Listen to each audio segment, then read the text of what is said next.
Bismillahirrahmanirrahim and Assalamu alaikum everyone. How are you all? I hope you all are fine. My name is इफ़ा जहाँ. जैसा कि आपको पता है कि हमने एफएससी पार्ट 1 का चैप्टर नंबर 3 एंजाइम स्टार्ट किया हुआ है. आज की लेक्चर वीडियो में हमने एंजाइम्स के डिफरेंट मॉडल्स को डिस्कस करना है.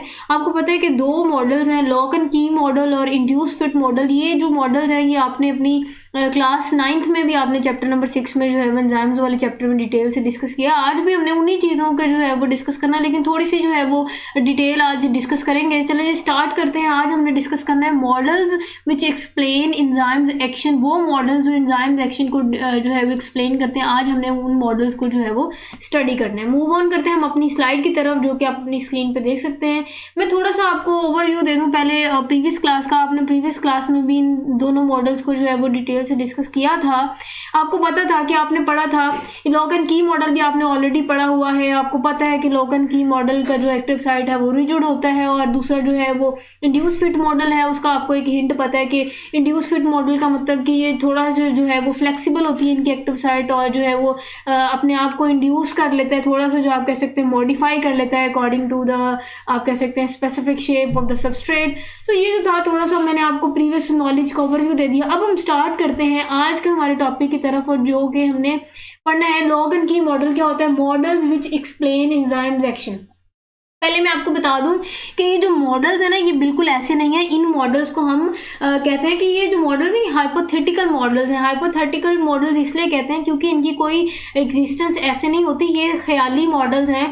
ख्याली मॉडल्स क्यों हैं? ये साइंटिस्ट ने ऐसे मॉडल्स जो हैं वो हमें मैकेनिज्म को या वर्किंग को एक्सप्लेन करने के लिए ऐसे मॉडल्स जो हैं वो हमें दिए. असल में इनकी कोई हकीकत नहीं है. ये जो आपको मॉडल्स मैं पढ़ाऊँगी वो सारे के सारे जो है वो ख्याली मॉडल या इनको हाइपोथेटिकल मॉडल भी कहते हैं. सिर्फ आपको समझाने के लिए जो है वो थोड़ा बहुत इन्होंने बताया. चलो स्टार्ट करते हैं हम अपने फर्स्ट मॉडल से, जो कि है लॉक एंड की मॉडल.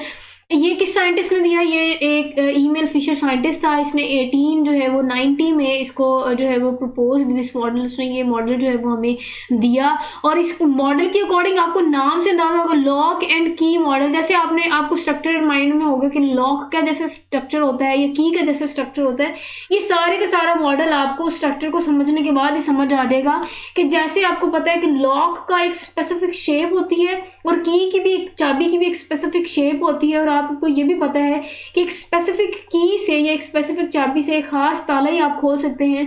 सेम वो आपको बताएंगे कि यहाँ भी यही होगा कि स्पेसिफिक सबस्ट्रेट ही जो है वो आके स्पेसिफिक जो है वो एक्टिव साइट पे बाइंड करेगा और एंजाइम जो है वो अपना एक्शन परफॉर्म करेगा. तो आई थिंक आपको सारे का सारा मॉडल समझ आ गया होगा. जैसे मैं आपको पढ़ाऊंगी आपको मजीद क्लियर होता जाएगा.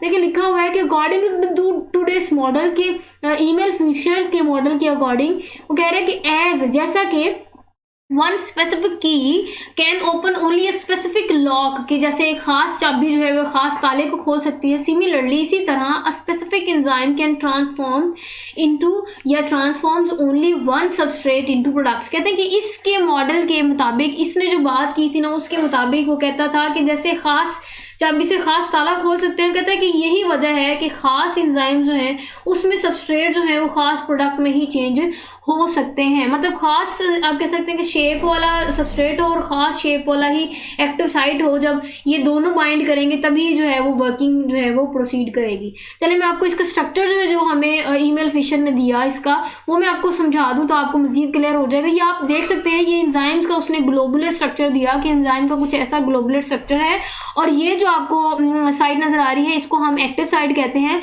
और कहते हैं कि जो एंजाइम की एक्टिव साइट है वो रिजिड होती है, और ये आपको सबस्ट्रेट वो ग्रीन कलर का शो कर रहे हैं कि ये सबस्ट्रेट है और ये एक्टिव साइट है. वो कह रहा है कि इसके मॉडल के अकॉर्डिंग खास एक रिजिड स्ट्रक्चर होगा सबस्ट्रेट का, और एक्टिव साइट का भी रिजिड स्ट्रक्चर होगा.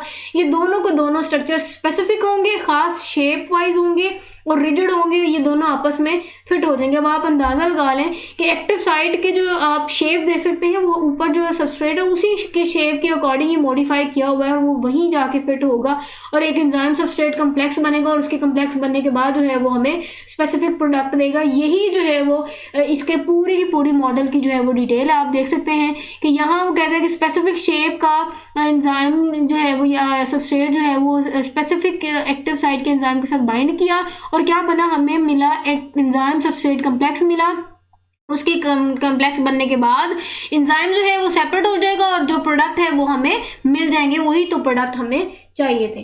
क्लियर हो गया? आई थिंक आपको लॉक एंड की मॉडल जो है वो अच्छे से समझ आ गई होगी, आपने पहले भी इसकी डिटेल से जो है वो स्टडी की होगी। अब इसके मजीद कुछ पॉइंट्स हैं, वो मैंने जो सारी की सारी आपको बताई हैं बातें, वही सारी की सारी हम इसमें पढ़ेंगे, आपको मजीद क्लियर हो जाएंगे। देखिए वो कह रहे हैं कि the active site is a rigid structure. अगर हम इस मॉडल के अकॉर्डिंग बात करें ना, तो कहते हैं कि इसके जो एक्टिव साइट है ना, उसका स्ट्रक्चर बहुत ही रिजिड, मैंने आपको बताया था कि बड़ा ही स्पेसिफिक जो है वो रिजिड स्ट्रक्चर होता है इसका, जो कि सिर्फ स्पेसिफिक सबस्ट्रेट को ये अलाउ करता है कि वो वहाँ आके बाइंड करे और वो फिर वो प्रोडक्ट में कन्वर्ट हो। तो इनका हमने बात की कि इनके मुताबिक एक्टिव साइट जो है वो रिजिड होती है, बहुत ही रिजिड स्ट्रक्चर होता है। हाँ, वो रिजिड स्ट्रक्चर जो है वो आप कह सकते हैं वो रिजिड का रिजिड ही रहता है, चाहे उसके साथ सबस्ट्रेट बाइंड करे या सबस्ट्रेट बाइंड नहीं करता, उसके बाइंड होने से पहले भी एक्टिव साइट का जो है वो स्ट्रक्चर रिजिड ही रहता है, और सबस्ट्रेट बाइंड होने के बाद भी एक्टिव साइट का जो स्ट्रक्चर है वो रिजिड ही रहेगा। क्लियर हो गया? नेक्स्ट पॉइंट हम डिस्कस करते हैं और वो है कि देयर इज नो मॉडिफिकेशन, कोई चेंजेस, कोई तब्दीली, कोई मॉडिफिकेशन या कोई फ्लेक्सिबिलिटी नहीं होती। किसमें फ्लेक्सिबिलिटी नहीं आती? कहते हैं एक्टिव साइट बिफोर, ड्यूरिंग और आफ्टर द एंजाइम एक्शन। चाहे वो एंजाइम एक्शन से पहले की बात हो या सबस्ट्रेट या प्रोडक्ट बनने की बाद की बात हो, या आप कह सकते हैं कि सबस्ट्रेट की अटैचमेंट से पहले की बात हो या सबस्ट्रेट की बाइंडिंग की बाद की बात हो। कहने का मतलब है कि इस मॉडल के अकॉर्डिंग एक्टिव साइट किसी भी स्टेट में, चाहे किसी भी हालत में मौजूद हो, उसका स्ट्रक्चर क्या होता है? रिजिड स्ट्रक्चर ही होता है।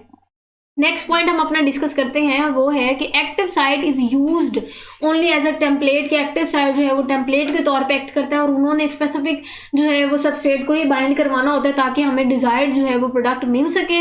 लास्ट इस मॉडल का पॉइंट हम डिस्कस करते हैं और वो है कि later study did not support this model in all reactions. कहते हैं कि बात किसी हद तक तो ठीक मानी गई, लेकिन जब हमने मजीद रिएक्शंस को स्टडी किया तो हमने कहा कि ये जो बात है ये जस्टिफाई नहीं होती, ये मॉडल जो है वो बिल्कुल आप कह सकते हैं परफेक्ट नहीं है।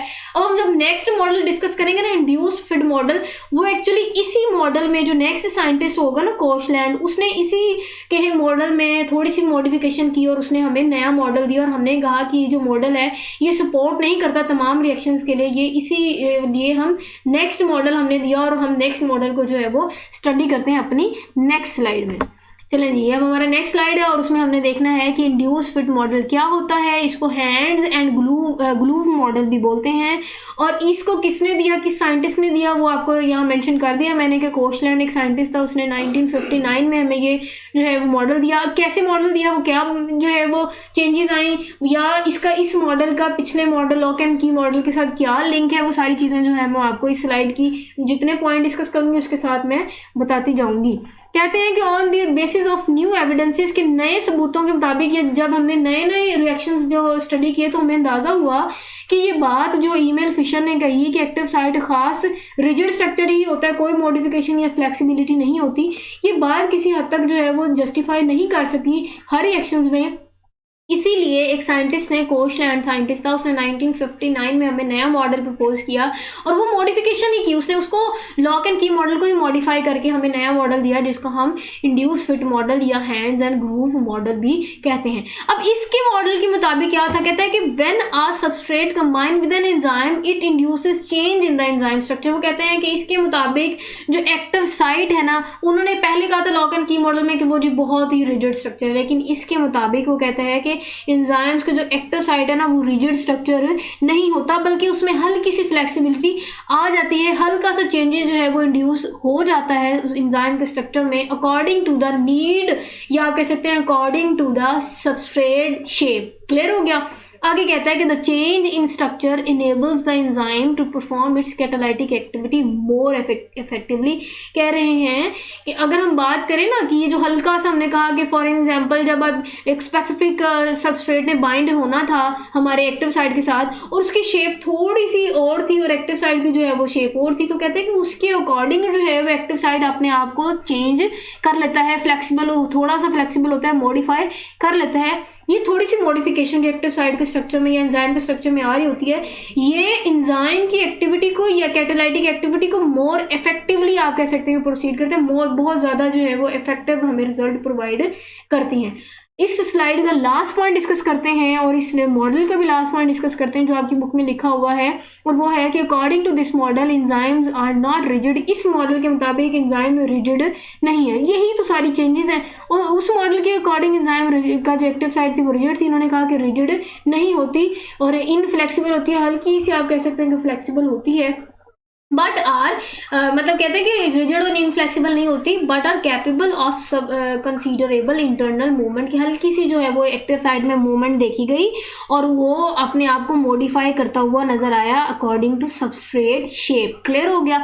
सो this is all about our today's lecture video, जिसमें हमने डिस्कस किए डिफरेंट मॉडल जो आपने ऑलरेडी अपनी 9th क्लास की चैप्टर नंबर 6 एंजाइम्स में डिस्कस किया हुआ था। हमने लॉक एंड की मॉडल बोला, उसमें मैं सिर्फ एक पॉइंट आपको दोबारा बताती जाऊंगी कि उसके अकॉर्डिंग जैसे लॉक और की का स्पेसिफिक रिजिड स्ट्रक्चर होता है, इसी तरह उसके अकॉर्डिंग एंजाइम्स का जो रिजिड स्ट्रक्चर होता है स्पेसिफिक, और सबस्ट्रेट का भी स्पेसिफिक रिजिड स्ट्रक्चर होता है। फिर हमने दूसरा देखा इंड्यूस फिट मॉडल। आपको नाम से समझ आ जाएगा कि फिट कर लेता है, हल्की सी चेंजेस के बाद ये अपने आप जो है वो इंड्यूस कर लेता है, हल्के से चेंजेस के बाद चीज़ों को फिट करवा लेता है, सबस्ट्रेट को फिट करवा सकता है। फिर हमने कहा कि उसी जो है वो मॉडल में कॉशलैंड ने थोड़ी सी मॉडिफिकेशन की और फिर हमने इसका स्ट्रक्चर में बात की कि इसका जो है एक्टिव साइट वो हल्का सा जो है वो फ्लेक्सिबल होता है और रिजिड नहीं होता। This is all about our today's lecture video, और आई होप आपको बहुत अच्छे से समझ आई होगी। मैंने बहुत ईजी वे में आपको मॉडल जो है वो एक्सप्लेन किए और आपको बहुत जो है वो ईजी और आसान और आप कह सकते हैं इंटरेस्टिंग जो है वो अट्रैक्टिव नोट्स भी प्रोवाइड कर दिए।